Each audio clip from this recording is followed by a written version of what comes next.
સુરતના વરિયા વિસ્તારમાં બાળક ખુલ્લી ગટરમાં પડી ગયેલા બાળકનો 16 કલાકથી વધુનો સમય છતાં હજી સુધી કોઈ ભાળ મળી નથી। ત્યારે હવે બાળકના સમાજના લોકો રોડ પર ચક્કાજામ કરી પાલિકાનો વિરોધ કરી રહ્યા છે। પોલીસ સમાજના લોકોને સમજાવવાનો પ્રયાસ કરી રહી છે।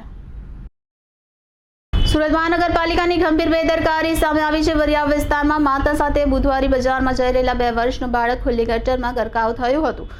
આ અંગે ફાયર વિભાગને જાણ કરતા ફાયર વિભાગ ઘટના સ્થળે પહોંચી બાળકની શોધખોળ હાથ ધરી હતી।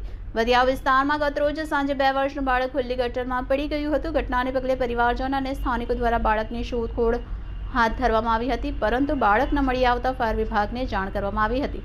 ઘટનાની ગંભીરતાને પગલે તાત્કાલિક ફાયર વિભાગ સ્થળ પર દોડી આવ્યું હતું અને કેમેરાની મદદ ડ્રેનેજ લાઇનમાં શોધખોળ શરૂ કરી। 6 કલાકની જહેમત બાદ બાળક ન મળતા મોડી રાત્રે રેસ્ક્યુની કામગીરી કરવામાં આવી હતી। આજે ફરી બાળકની શોધખોળ શરૂ કરવામાં આવી છે। 16 કલાકથી વધુ સમય થઈ ગયો પણ બાળકનો હજુ કોઈ પત્તો લાગ્યો નથી।